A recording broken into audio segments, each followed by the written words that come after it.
UP के प्रयागराज में महाकुंभ के दौरान श्रद्धालुओं की भीड़ उमड़ रही है। इसी बीच अयोध्या में भगवान के दर्शन के लिए भी भक्तों का तांता लग रहा है। पिछले कुछ दिनों से इतने ज्यादा श्रद्धालु आ रहे हैं कि श्री राम जन्मभूमि तीर्थ क्षेत्र ट्रस्ट के महासचिव चंपत राय श्रद्धालुओं से 15 से 20 दिन बाद आने की अपील कर रहे हैं।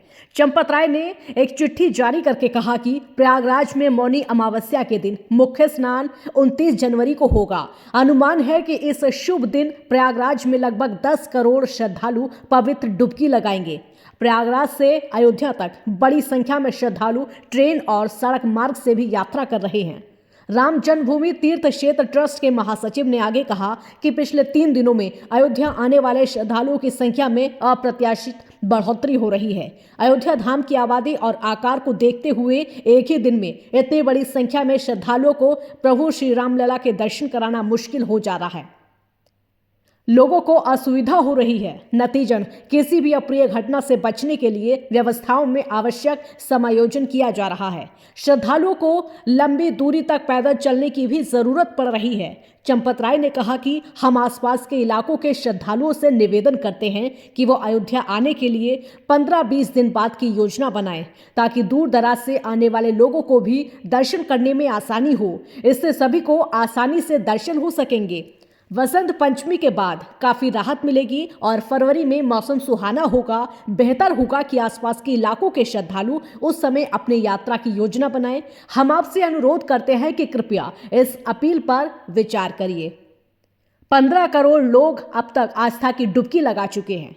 आपको बता दें कि महाकुंभ में आस्था की डुबकी लगाने वालों की भीड़ का आलम यह है कि पिछले 17 दिनों में 15 करोड़ श्रद्धालु पवित्र स्नान की डुबकी लगा चुके हैं। 29 जनवरी को मौनी अमावस्या है। माना जा रहा है कि कल श्रद्धालुओं की इतनी ज्यादा भीड़ रहने वाली है कि पुराने सभी रिकॉर्ड ध्वस्त हो जाएंगे। अनुमान के मुताबिक मौनी अमावस्या पर 10 करोड़ से ज्यादा श्रद्धालु संगम नगरी में पहुंचकर पवित्र स्नान करेंगे। मौनी अमावस्या से 2 दिन पहले ही श्रद्धालुओं की जबरदस्त भीड़ को देखते हुए सोमवार को रात भर सभी विभागों के अफसरों ने कई राउंड मीटिंग की। कैसे भीड़ को संभालेंगे, सुरक्षा में क्या चुनौती आ रही है, उसका समाधान कैसे होगा, इन सभी मुद्दों पर मंथन हुआ। आज सुबह भी एडीजी जोन भानु भास्कर और कमिश्नर ने सभी विभागों के अफसरों की इमरजेंसी मीटिंग बुलाई। DM, CRPF, ITBP, police, railway आदि विभागों के अधिकारी यहां पर मौजूद रहे और हाई अलर्ट जारी किया गया। आज स्थिति यह है कि सड़कें गलियां सब फुल हैं। श्रद्धालुओं का कहना है कि पार्किंग स्टेशन से संगम पैदल आना मुश्किल पड़ रहा है। जगह जगह बैरिकेडिंग करके पुलिस रोक रही है। इधर उधर 20 किलोमीटर पैदल चलना पड़ रहा है। कई जगह भीड़ ने बैरिकेडिंग तोड़ दी है। संगम से 15 किलोमीटर तक एरिया जाम है। मेला क्षेत्र में आर्टिफिशियल इंटेलिजेंस यानी AI कैमरों से कड़ी निगरानी रखी जा रही है। डीएम ने प्रयागराज के लोगों से अपील की है कि मेला क्षेत्र में लोग कार से ना आए। समर्थ है तो पैदल आएं, नहीं तो बाइक से आएं। इससे देश विदेश से आए श्रद्धालुओं को जाम से जूझना नहीं पड़ेगा। मौनी अमावस्या पर अमृत स्नान के 3 मुहूर्त हैं। मौनी अमावस्या 29 तारीख 2025 को है। मौनी अमावस्या पर अमृत स्नान के लिए ब्रह्म मुहूर्त प्रातःकाल 5:25 से शुरू होकर सुबह 6:18 तक है। ब्रह्म मुहूर्त में अमृत स्नान का विशेष महत्व है। लाभ काल सुबह 7:11 से 8:32 तक रहेगा। अमृत काल सुबह 8:32 से सुबह 9:53 तक रहेगा। अमृत स्नान में पहले 13 अखाड़ों के साधु संत स्नान करते हैं। इसमें नागा साधु भोले बाबा के अनुयायी होते हैं और उन्हें पहला स्नान का अवसर दिया जाता है। ये परंपरा आज भी कायम है। मौनी अमावस्या पर अमृत स्नान का पूर्ण लाभ लेना चाहते हैं तो साधु संतों के बाद ही गृहस्थ जीवन वाले संगम पर स्नान करें। इस दौरान पहली और दूसरी डुबकी परमुखी होकर लगाएं। इससे सूर्य देवी देवता का आशीष मिलता है।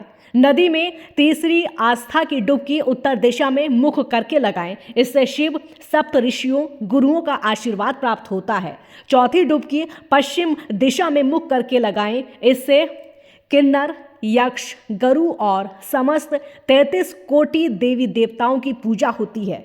वहीं पांचवी डुबकी दक्षिण दिशा की ओर मुख करके लगाएं। हाथ में नदी का जल लेकर पितरों की आत्मा की शांति की प्रार्थना करते हुए पुनः नदी में छोड़ दें। इससे पितरों को शांति प्राप्त होती है।